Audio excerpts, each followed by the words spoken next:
Saya Rizal Wirahman. Kali ini saya akan menjelaskan tentang Peraturan Menteri Perhubungan Republik Indonesia Nomor PM 39 Tahun 2023 tentang konversi sepeda motor dengan penggerak motor bakar menjadi sepeda motor listrik berbasis baterai. Menurut pasal 12, pemeriksaan kelayakan komponen konversi sebagai dimana dalam pasal 11 dilakukan terhadap pak baterai dengan sistem baterai manajemen. Terus yang kedua ada penurun dengan arus arah atau DC converter. Terus yang ketiga ada motor listrik. Terus yang keempat ada sistem pengatur penggerak motor listrik atau controller ini.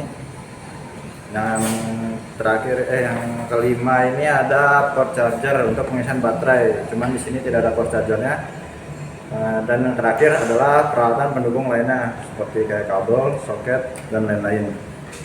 Terus kemudian menurut pasal 13, yang pertama pemeriksaan terhadap komponen baterai yang dimaksud dalam pasal 12 ayat 1 itu memenuhi ketentuan. Yang pertama terpasang kokoh dengan pengunci pada sepeda motor. Yang kedua, untuk baterai yang terpasang pada sepeda motor dipasang dengan kuat agar tidak berubah posisi pada saat digunakan. Yang ketiga, baterai dilarang ditempatkan pada posisi yang memiliki resiko kerusakan tinggi. Yang keempat, untuk baterai yang berada dalam lebih dari satu, seperti ini, wadah diletakkan berdekatan dengan berjarak kurang dari 300 mm. Yang kelima, ditempatkan dalam satu pak atau wadah dengan rangkaian baterai. Yang keenam, ditempatkan dengan perlindungan terhadap kelembaban, debu, percikan, dan genangan air. Yang ketujuh, memiliki kemampuan proteksi.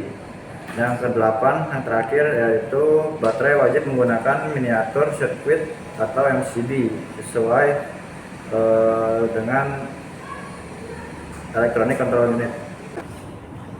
Nah, kalau kita lihat kondisi aki di sini, lihat dulu. Nah, untuk baterai yang bawah ini dia sudah kokoh, cuman yang atas ini dia masih belum kokoh, jadi tidak sesuai dengan ketentuan. Nah, terus di sini sudah ada MCB-nya juga, jadi sudah sesuai ketentuan. Terus yang kedua, pemeriksaan terhadap komponen konverter. Nah, sebagaimana yang dimaksud dalam pasal 12 harus memiliki kemampuan menahan arus listrik 30% lebih tinggi dari beban kelistrikan perangkat sepeda motor. Terus yang ketiga, pemeriksaan terhadap komponen motor listrik. Untuk motor listrik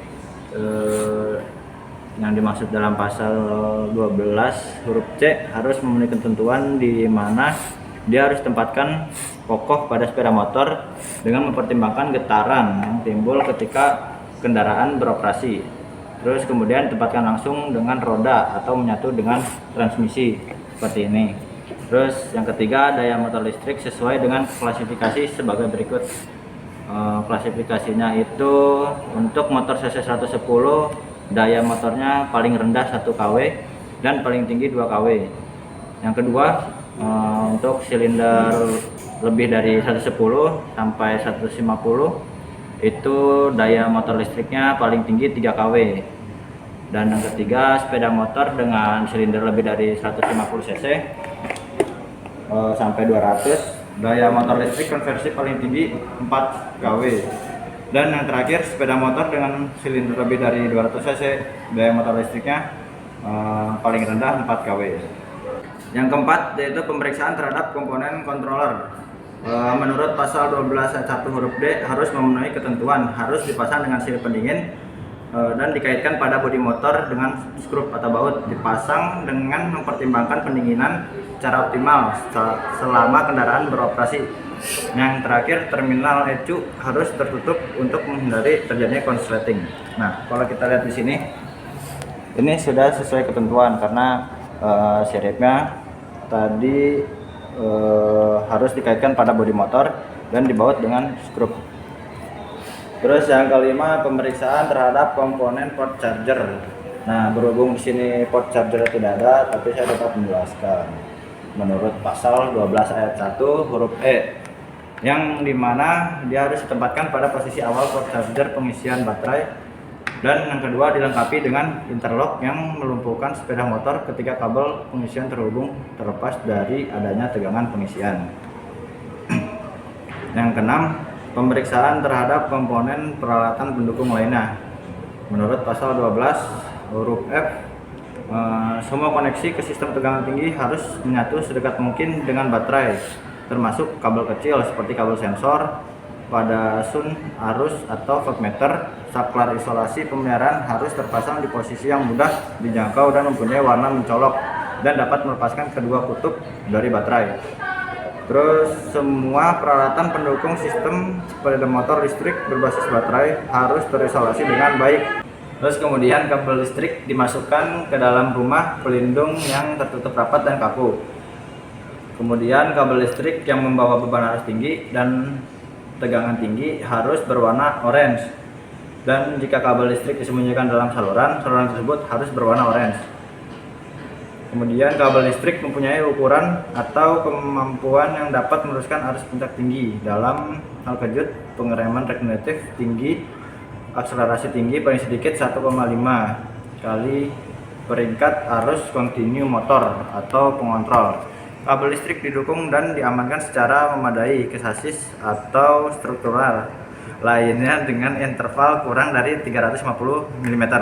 Kabel listrik diposisikan pada sasis atau bagian struktural. Kabel listrik yang memiliki koneksi listrik yang perbedaan tegangan yang besar dan kemampuan arus yang tinggi diposisikan terpisah. Kemudian kabel listrik diposisikan pada sasis atau bagian struktural lainnya. Kabel listrik yang memiliki koneksi listrik dengan perbedaan tegangan yang besar dan kemampuan arus tinggi diposisikan terpisah. Kemudian memiliki tutup pelindung atas koneksi langsung terminal apapun kecuali di kompartemen tertutup. Dapat menahan gerakan di bawah muatan listrik, getaran, atau thermal yang tinggi.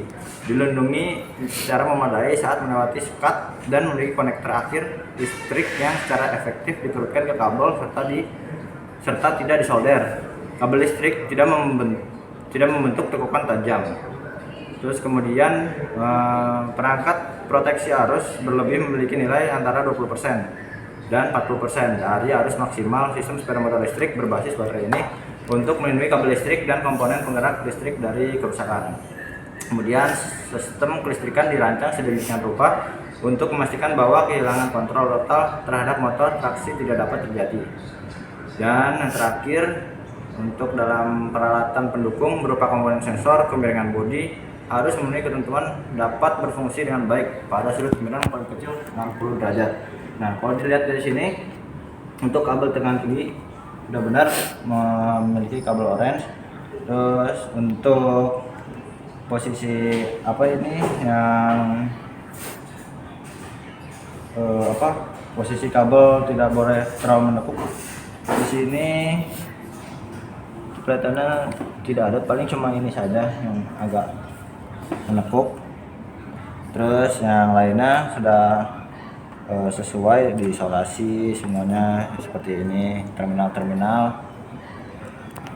Jadi paling cuma yang menekuk yang daerah baterai sama sudah baterai saja paling. Sekian dari saya. Assalamualaikum warahmatullahi wabarakatuh.